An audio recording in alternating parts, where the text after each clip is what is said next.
જય શ્રી કૃષ્ણ, જેનીસ કિચનમાં આપનું સ્વાગત છે। તો ફ્રેન્ડ, શિયાળાની શરૂઆત થઈ ગઈ છે અને માર્કેટમાં સરસ મજાની ફ્રેશ મેથી આવવા લાગી છે। તો આજે આપણે બનાવવાના છે મેથી અને ઘઉંના લોટનો એકદમ નવો અને હેલ્ધી નાસ્તો, જે નાના બાળકોને તમે ટિફિન બોક્સમાં પણ આપી શકો અને સાંજની ચા સાથે પણ તમે બનાવી શકો।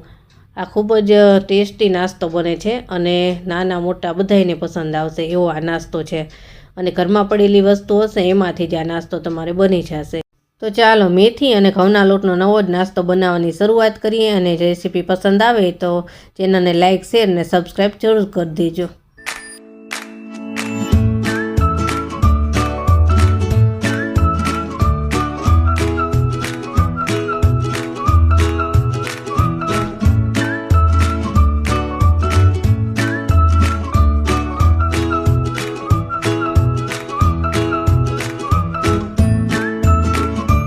મેથી અને ઘઉંના લોટનો નવો જ નાસ્તો બનાવવા માટે મેં આ એક વાટકો ભરી અને ઘઉંનો ઝીણો લોટ લીધો છે। રોટલીનો લોટ આવે છે એ જ છે અને વજનમાં જોઈએ તો 250 ગ્રામ આ લોટ છે। એની સામે મેં એક વાટકો ભરી અને મેથી લીધી છે। મેથીને મેં વીણી અને સારી રીતે ધોઈ અને થોડી સમારી લીધી છે અને વજનમાં 200 ગ્રામ જેટલી મેથી હશે। મેથી તો તમને વધુ ઓછી ફાવતી હોય એ પ્રમાણે તમે લઈ શકો। મેં અત્યારે એક વાટકો ભરીને જ લીધી છે સામે, એટલે નાસ્તો એકદમ સરસ બને। તો હવે આગળની પ્રોસેસ આપણે કરીએ। હવે આ એક મેં મોટી સાઇઝનું બાઉલ લીધું છે। બાઉલની અંદર આપણે લોટ લઈ લઈશું। આપણે લોટ બાંધવાનો છે, એટલે મોટી સાઇઝનું થોડું બાઉલ હોય તો લોટ બાંધતા ફાવે એટલા માટે। હવે થોડા મસાલા એડ કરીશું। સ્વાદ પ્રમાણે મીઠું લીધું છે। અડધી ચમચી આપણે હળદર લઈશું। હળદર થોડીક વધારે લઈશું એટલે નાસ્તાનો કલર થોડો સરસ આવે એટલા માટે। અડધી ચમચી જેટલું લાલ મરચું એડ કરીશું અને 1.5 ચમચી જેટલા સફેદ તલ એડ કરીશું, એટલે નાસ્તો દેખાવમાં પણ સરસ લાગે અને સ્વાદમાં પણ સરસ લાગશે। એની સામે આપણે અડધી ચમચી જેટલા ચીલી ફ્લેક્સ એડ કરીશું। હવે થોડું 5 ચમચી જેટલું આખું જીરું લીધું છે, એને આપણે હાથમાં થોડું મસળી લઈશું અને પછી જ એડ કરીશું। જો તમને અજમો ફાવતો હોય તો અજમો પણ તમે નાખી શકો। અને હવે આ છે આદુ, મરચાં અને લસણની પેસ્ટ અડધી ચમચી જેટલી છે, એ પણ એડ કરીએ। 5 ચમચી જેટલી હિંગ લીધી છે અને આની અંદર આપણે 2 ચમચી જેટલું તેલનું મોણ નાખીશું, એટલે નાસ્તો થોડો ક્રિસ્પી સરસ બનશે। હવે આ બધા જ મસાલાને આપણે ચમચીની મદદથી લોટની સાથે એકદમ સરસ રીતે મિક્સ થઈ જાય એ રીતે મિક્સ કરી લઈએ, એટલે બધો જ ટેસ્ટ લોટમાં એક સરખો આવે। હવે આ લોટમાં આપણે મેથી એડ કરીશું। મેથી બધી જ આની અંદર એડ કરી દેવાની છે, એટલે ટેસ્ટી નાસ્તો બનશે। તો બધી જ મેથી એડ કરી દીધી છે અને આને મિક્સ કરી લઈએ। હવે આનો આપણે લોટ બાંધવાનો છે। આનો લોટ આપણે એકદમ કઠણ બાંધવાનો છે। પૂરીનો લોટ બાંધીએ એ ટાઈપનો, અને થોડો પૂરીના લોટ કરતાં પણ આપણે કઠણ લોટ બાંધીશું, એટલે ક્રિસ્પી નાસ્તો બનીને તૈયાર થશે। તો આ બસ જો બધું જ મિક્સ થઈ ગયું છે સરસ। હવે આની અંદર આપણે થોડું પાણી એડ કરતા જઈશું અને લોટ મસળતા જઈશું। એક સાથે પાણી એડ નહીં કરીએ, થોડું જ એડ કરવાનું, એટલે કઠણ લોટ બંધાઈને તૈયાર થાય। તો જો આ રીતે થોડું જ પાણી હું એડ કરતી જાઉં છું અને મસળતી જાઉં છું। ઘણીવાર એકસાથે જો પાણી નાખી દો ને તો લોટ ઢીલો પણ થઈ જાય। તો આ રીતે જો થોડું પાણી એડ કરતા જશો તો ખ્યાલ આવશે કે આપણે કેટલો કઠણ લોટ રાખવો છે। તો બસ હવે પાણી એડ નહીં કરીએ, થોડું અડધા ગ્લાસ જેટલું પાણી આપણે ટોટલ એડ કર્યું છે। હવે આને મસળશું એટલે એકદમ કઠણ લોટ તૈયાર થઈ જાય જો આ રીતનો। તો બસ આ રીતનો કઠણ લોટ તૈયાર થવો જોઈએ। હવે આની ઉપર આપણે થોડું તેલ લગાવી અને ફરી પાછું થોડી વાર માટે મસળી લઈએ। તો આ રીતે તેલ નાખી અને લોટ મસળીએ એટલે એકદમ સરસ લોટ થઈ જાય અને આપણે આના પરાઠા બનાવવાના હોય કે કોઈ પણ નાસ્તો બનાવવાનો હોય એ એકદમ સરસ બનશે। તો બસ આ મસળાઈ ગયો છે। હવે આ લોટ ઉપર આપણે એક કપડું ઢાંકી દઈશું અને રેસ્ટ આપીશું। ત્યાં સુધીમાં આપણે જે બીજી પ્રોસેસ કરવાની છે એ કરી લઈએ। હવે આપણે સ્ટફિંગ બનાવવાનું છે। તો સ્ટફિંગ બનાવવા માટે મેં આ 6 નંગ બાફેલા બટેટા લીધા છે અને ઠંડા કરી લીધેલા છે। હવે આને આપણે મેશ કરવાના છે। તો કાંટા ચમચીની મદદથી જો આ રીતે બટેટાને મેશ કરીશું તો એકદમ સરસ રીતે મેશ થઈ જશે, ક્યાંય પણ ટુકડા નહીં રહે। તો આને એકદમ સરસ રીતે આપણે મેશ કરી લેવાના છે। તો બસ આ બટેટા મેશ થઈ ગયા છે। હવે આમાં આપણે મસાલા એડ કરવાના છે। તો મસાલા એડ કરી લઈએ। સ્વાદ પ્રમાણે મીઠું એડ કરીશું। અડધી ચમચી જેટલું લીધું છે। 1 ચમચી જેટલા ચીલી ફ્લેક્સ લીધા છે, એ તો ફાવે એટલા લઈ શકાય। 5 ચમચી જીરું, 1 ચમચી લાલ મરચું લીધું છે, એ પણ તમને જેટલું તીખું ફાવતું હોય એટલું તમે લઈ શકો।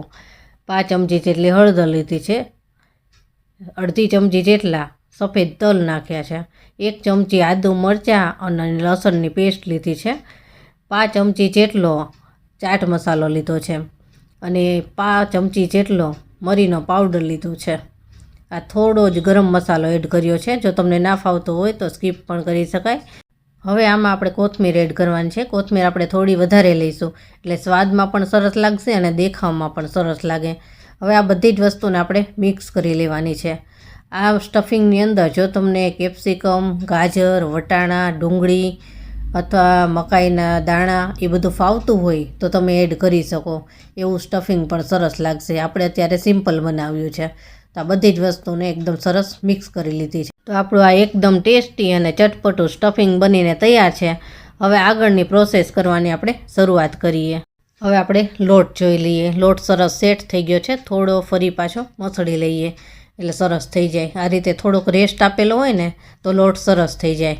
તો હવે આની અંદરથી આપણે એક મોટી સાઇઝનો લુવો લેવાનો છે. આ રીતે મોટો આપણે રોટલી વણી શકીએ એવો. આ રીતના આપણે 2 લુવા તૈયાર કરી લેવાના છે. આની થોડી આપણે મોટી જ રોટલી કરવાની છે એટલે મોટા લુવા જ લઈશું. તો આ 2 લુવા આપણે લઈ લીધા છે. આ રીતે સરસ કરી લેવાના અને બીજો બાકીનો જે લોટ છે એને આપણે ઢાંકીને રાખી દઈશું એટલે સુકાઈ ના જાય. થોડું તેલ લગાવી લઈશું એટલે નીચે ચોંટી ના જાય. આ રીતે ફેલાવી દઈશું એટલે નાસ્તો જ્યારે આપણે બનાવીએ તો એ ચોંટી ના જાય એટલા માટે. તો બસ તેલ લગાવી લીધું છે. તમે પાટલી ઉપર વળતા હોય તો પાટલી ઉપર પણ આ રીતે તેલ લગાવી લેવાનું. હવે જે લુવો હતો એના ઉપર આપણે થોડુંક તેલ લગાવી દઈશું. આ રીતે તેલ લગાવેલું હોય તો ક્યાંય ચોંટી ના જાય. હવે આને આપણે વણી લેવાનું છે. આને આપણે મોટી સાઇઝની જે રોટલી કરતા હોઈએ છીએ એ રીતનું વણી લેવાનું છે. બહુ પતલું પણ નહીં અને જાડું પણ નહીં, એ રીતનું આને વણવાનું છે. તો આ જો એક રોટલી આપણે વણી લીધી છે. હવે એને એક સાઈડ રાખી દઈએ અને બીજો લુવો પણ આપણે લઈ લઈએ અને એ જ સાઇઝની આપણે બીજી રોટલી પણ વણી લઈએ.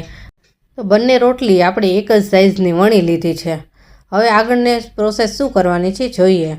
તો સ્ટફિંગ લીધું છે. સ્ટફિંગ આપણે 2 થી 3 ચમચી જેટલું લેવાનું છે અને એક રોટલી ઉપર આ રીતે સરસ રીતે ફેલાવી દેવાનું છે. બહુ પતલું પણ નહીં અને જાડું પણ નહીં, એટલું પડ આની ઉપર આપણે કરવાનું છે. આ રીતે સરસ ફેલાવી દેવાનું. હવે બીજી જે રોટલી છે એને આની ઉપર આપણે રાખી દેવાની છે અને હાથની મદદથી આ રીતે થોડી પ્રેસ કરી દેવાની છે. પાણી નહીં ચીપકાવો તો પણ ચાલશે. આ રીતે બસ થોડી પ્રેસ કરી દેવાની છે. હવે એક છરીની મદદથી આના પીસ કરવાના છે. આના પીસ તમને જેવા ગમતા હોય ને કે ચોરસ, લંબચોરસ એ રીતે તમે કરી શકો. હું અત્યારે થોડા લંબચોરસ પીસ થાય એ રીતના કરવાની છું. તો આ જે છેલ્લો ભાગ છે એના 2 પીસ કરીશું. એ નાનો ભાગ છે એટલે. અને બીજા બાકીના આપણે 3 ભાગ કરી લઈએ. આ રીતના તમને શેપ તો જેવો ગમતો હોય એ રીતે કરી શકાય. જો તમને નાની વાટકીની મદદથી ગોળ શેપ ગમતા હોય તો ગોળ શેપ પણ કરી શકાય. હવે આને આપણે કિનારાના ભાગથી આ રીતે થોડું થોડું પ્રેસ કરી દઈશું એટલે સ્ટફિંગ જે બહાર નીકળી ગયું હોય તો એ સરસ અંદર ફિટ થઈ જાય એટલા માટે. તો આ રીતે બધામાં કરી લઈએ. હવે આપણે એક સ્લરી બનાવવાની છે. તો સ્લરી બનાવવા માટે આપણે 2 થી 3 ચમચી જેટલો મેંદાનો લોટ લીધો છે. આ મેં 3 ચમચી જેટલો લોટ લીધો છે અત્યારે. આ બધો જ આપણે એડ કરી દઈએ. આ 3 ચમચી લોટ છે ટોટલ. એની અંદર આપણે 1 ચમચી જેટલો ઝીણો રવો લીધો છે એ એડ કરી દઈએ. 5 ચમચી જેટલી હળદર, અડધી ચમચી જેટલા ચીલી ફ્લેક્સ, અડધી ચમચી જીરું, 1 ચમચી તલ લીધા છે. સ્વાદ પ્રમાણે થોડું મીઠું એડ કરીશું અને થોડી મેથી ઝીણી સમારેલી છે એ એડ કરીશું. અને હવે થોડું થોડું પાણી એડ કરતા જઈએ અને આની આપણે પતલી સ્લરી બનાવવાની છે. એકસાથે પાણી નહીં એડ કરવાનું, પહેલાં થોડું જ એડ કરવાનું, પછી જ એડ કરવાનું વધારે. તો બસ આ રીતની આપણે સ્લરી તૈયાર કરવાની છે.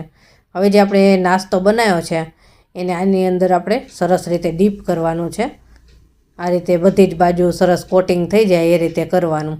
તો બસ આ સરસ રીતે ડીપ થઈ ગયું છે, બધી જ સાઈડથી કોટિંગ થઈ ગયું છે.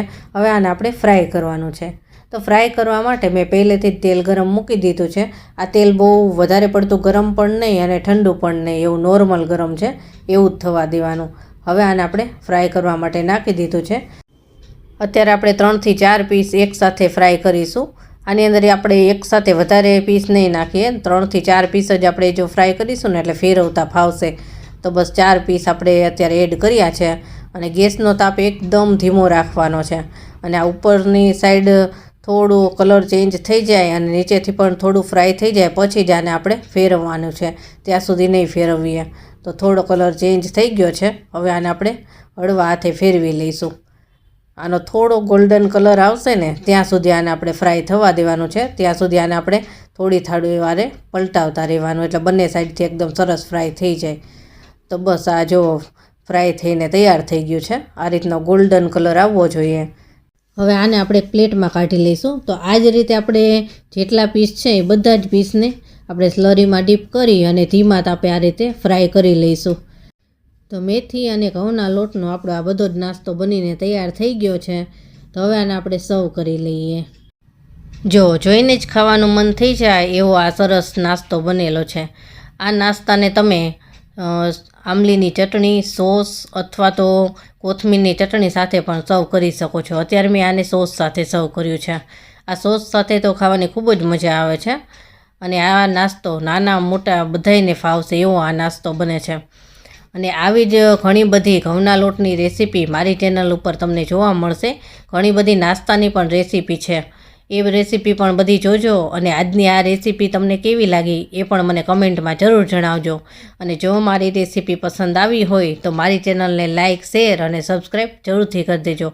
તો ફરી મળીશું નવી રેસીપી સાથે. ત્યાં સુધી બધાયને જય શ્રી કૃષ્ણ.